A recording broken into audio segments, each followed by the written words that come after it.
Well, hello. I think today's the 12th. I think it's 12th. That's 11th. 11th of July. I hope this is coming through okay. Right, the heading Football Correction. The FA Cup, but not the FA Cup.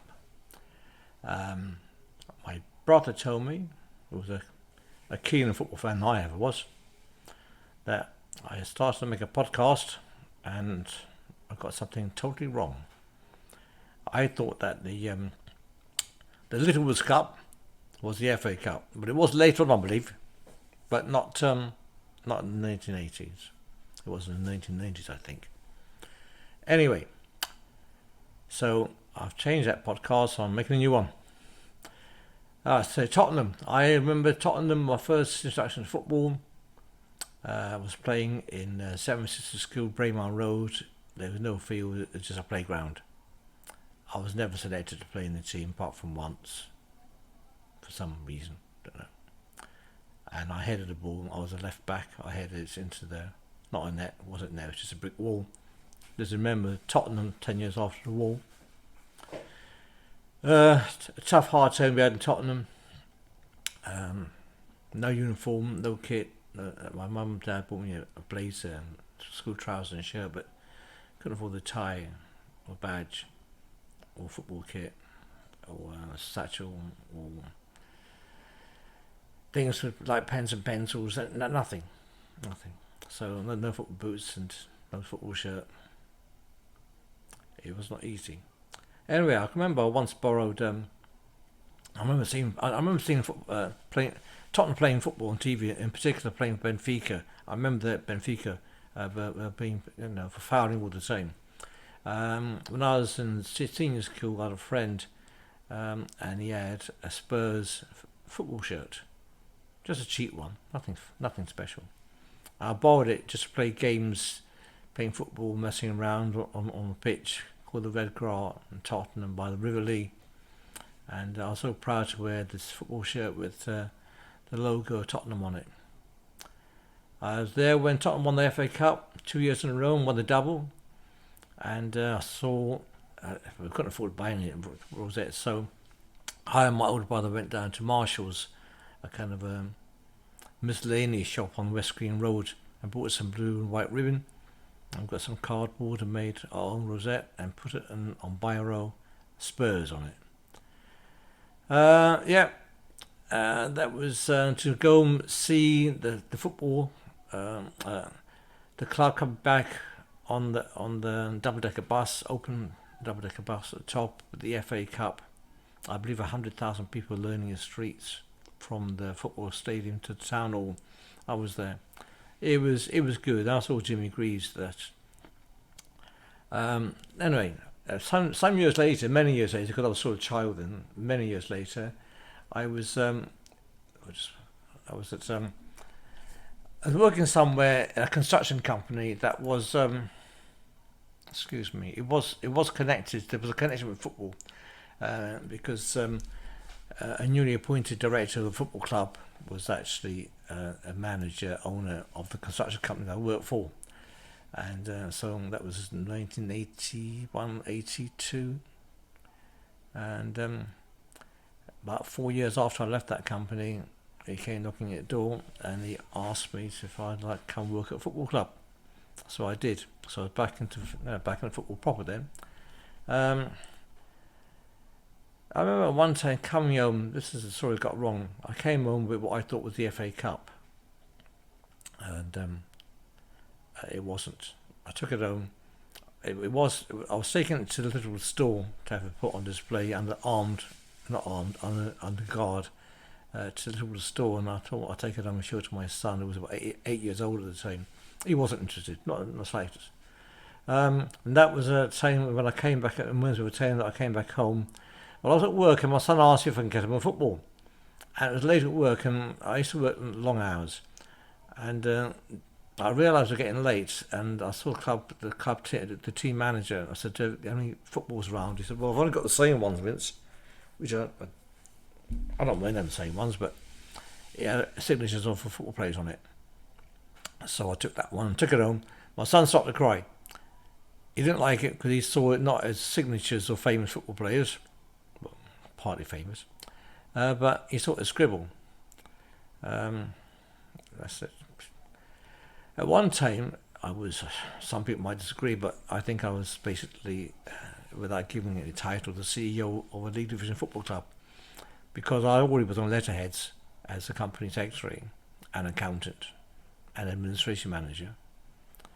And then there was a time when there was no club secretary and no chief steward. So I was acting club secretary, and then I appointed a club secretary, which is the youngest female club secretary ever appointed. It was my doing. And I also appointed the chief steward. So, and the chief steward before that, used to be my assistant, helped me with bookkeeping and accounting. So at that time, for a few months, I was about the only person in the football club that were not directors running a football club, apart from Doug Bosworth, of course, and team manager. The team manager was a captain of a football club that won, a football team that won the World Cup. So it was quite an impressive man. He also left the club that I worked for, and became manager of Tottenham, which that links to my days in Tottenham. Let's see what I'm saying. Yeah, while I was at a club, a man called Norman Thomas phoned me up, and he said that there's a vacancy to become the Deputy Football League Secretary, the Deputy English Football League Secretary. Would I apply? So he asked me, so I did. They called me to interview to their offices that lived in St Anne's. I was interviewed in their boardroom with all their trophies by David Dent, the League Secretary. His assistant, the deputy, that I was taking over his job, his name was Mike Foster, and Norman Thomas was the financial man. Mike Foster went on. Oh, by the way, I didn't get the job because I'm not really a football person. I'm a financial person. I'm not that interested in football, and everybody knows that. But anyway, Mike Foster, the one I've taken over his job, he left the English Football League, and he became the General Secretary and formed the Premier League, the English Premier League, which is quite an interesting job. It's a good job for him. Let's see. I went to. I saw the FA Cup being played at Wembley. I think it was Liverpool against Wimbledon. I think it was. Can't even be sure. Can't remember the score. But it cost £25 a ticket in the late 80s. And when I got to Wembley, people were trying to buy it off me for £250 each. I wouldn't have said it. It was an important occasion. So I went there. And before the game started, they had a friendly kick around with Eddie Grant, Rod Stewart, and David Frost. It's quite fun. A nice atmosphere. And I've been there twice before. Once I took my dad to see a friendly England against Brazil. And only one goal scored. And unfortunately, I'm with the chatterbox. And I was talking to my dad, so he missed it. But still, I took him in a restaurant afterwards in Wembley. We had a good time. Another time, my friend who works on football was managing Birmingham City Football Club, and they were in a cup final at Wembley against Tranmere Rovers. And he was nice enough to lay on the coach, and I think the food and everything else, for his friends to go and see them. And at one time, when I was some years later, I remember running a market stall in between all the things I do, and I had a stall in Birmingham. So I slept at night in Birmingham City Football Club, and I slept on the floor next door to the chairman's office, and my friend slept on a settee in the chairman's office. And in the morning, it woke me up, and he introduced me to the Kuma brothers. And before my friend could introduce me, he said, "I recognise you anyway." So that was the kind of life I had in those days. Not long after I left this football club, I was the deputy general manager and then financial controller of a golf complex, 2 golf courses, hotel, bar, restaurant, driving range. And the general manager over there was a chairman of a football club.